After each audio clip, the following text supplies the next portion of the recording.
कहानी। तीन साधु और एक विधवा। आत्मा की अग्नि परीक्षा। प्रस्तावना।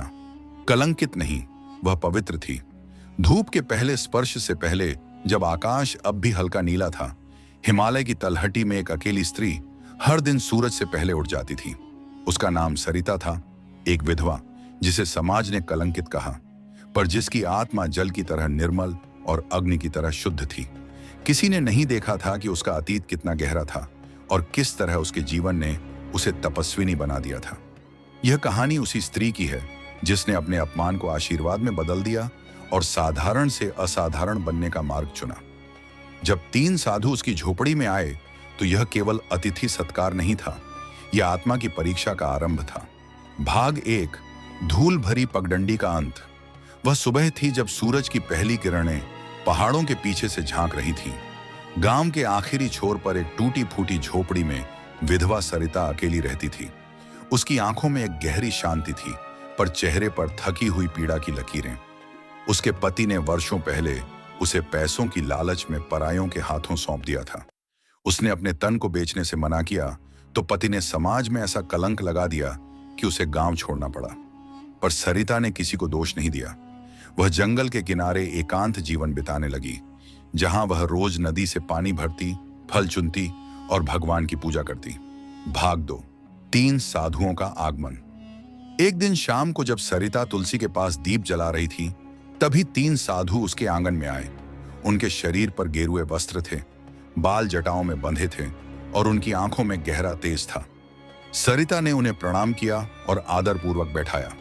मां, पहले साधु ने कहा, हमें कुछ दिन तुम्हारे यहां रुकने की अनुमति चाहिए। सरिता ने विनम्रता से कहा, यह झोपड़ी आपकी है महात्मा। तीनों साधु वहीं रुक गए।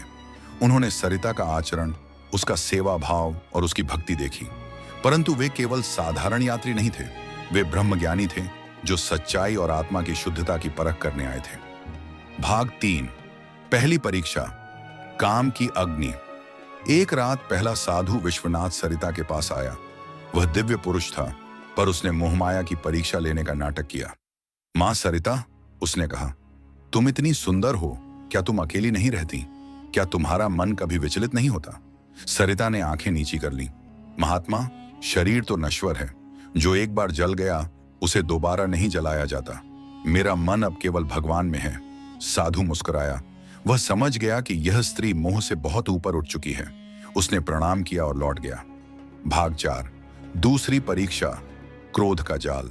दूसरे दिन दूसरा साधु प्रकाशानंद आया। उसने क्रोध की परीक्षा लेने का नाटक किया। उसने सरिता के बनाए भोजन में दोष निकालना शुरू किया। क्या यही भोग है साधुओं के लिए? तुम्हें रसोई बनानी भी नहीं आती? सरिता चुपचाप सुनती रही। उसकी आंखों में न रोष था न अपमान का भाव। क्षमा करें स्वामी, मेरी भूल रही होगी, वो बस इतना ही बोली। प्रकाश आनंद को यह देखकर आश्चर्य हुआ कि यह स्त्री कितनी सहनशील है। वह क्रोध की ज्वाला में भी शांत रह सकती है। भाग 5। तीसरी परीक्षा। मोह का बंधन। तीसरे दिन तीसरा साधु शांतिनंद एक नवजात बालक को लेकर आया। वह बालक सचमुच अनाथ था, पर यह भी एक परीक्षा थी। मां सरिता, उसने कहा, क्या तुम इस बच्चे को अपना पुत्र मानकर पाल सकती हो? तुम्हारे जीवन में मातृत्व फिर से आ सकता है। सरिता ने बच्चे को गोदी में लिया। उसकी आंखें नम हो गईं। यह तो प्रभु की कृपा है महात्मा, पर क्या यह मेरा अधिकार है? मैं उसे अपनी सेवा से बड़ा बनाऊंगी, पर उसमें ममता नहीं, समर्पण होगा। साधु मुस्कुराया। यही तो वे देखना चाहते थे। क्या मोह में पड़कर वह अपने साधु संकल्प से विचलित होगी या नहीं? भाग 6। आत्मा की घोषणा। तीनों साधु अब एक साथ सरिता के पास आए। उन्होंने कहा, मां, अब समय आ गया है तुम्हारे आत्मबोध का। तुम तीनों अग्नि परीक्षाओं में खरी उतरी हो।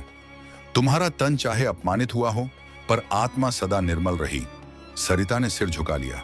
उसकी आंखों से आंसू बहने लगे। मैं केवल भगवान की दासी हूं। अगर मेरी परीक्षा पूरी हुई है तो मुझे कृपा का मार्ग दिखाएं। भाग 7। देवी सरिता का जन्म। तीनों साधुओं ने मिलकर सरिता के सिर पर हाथ रखा। आकाश से दिव्य प्रकाश उतरा। उसी क्षण उसकी झोपड़ी एक आश्रम में बदल गई। उसका नाम अब माता सरिता के रूप में जाना जाने लगा। दूर दूर से स्त्रियां, विधवाएं, पीड़ित आत्माएं वहां आने लगीं। सरिता उन्हें न केवल आश्रय देती, बल्कि आत्मबल और भक्ति का मार्ग भी दिखाती। गांव के लोग जिन्होंने उसे कलंक कहा था अब चरण स्पर्श करने आने लगे। समापन। औरत को तोड़ा नहीं जा सकता। सरिता ने कभी अपने अतीत को बोझ नहीं माना। वह कहती थी, जो बीत गया वह ईश्वर की योजना थी, अब जो है वह सेवा है। तीनों साधु एक दिन चुपचाप अंतर्धान हो गए। लोग कहते हैं वे स्वयं त्रिदेव थे, ब्रह्मा, विष्णु और महेश, जिन्होंने एक साधारण स्त्री को देवी बना दिया। माता सरिता की गाथा इस संसार में हर उस नारी के लिए दीप है जो अंधकार में भी ज्योति बन सकती है, जो अपमान में भी आत्मा की शुद्धि खोज सकती है। यह कहानी याद दिलाती है कि एक औरत को तोड़ा नहीं जा सकता। वह जब संकल्प लेती है तो विधि भी उसकी राह मोड़ देती है। दोस्तों, आशा करता हूं कि आपको कहानी पसंद आई होगी। इसी तरह की कहानी सुनाने के लिए हमारे चैनल को सब्सक्राइब करें। वीडियो अच्छी लगी हो तो इसे दोस्तों का शेयर करना ना भूलें। जल्दी मिलते एक नई कहानी में।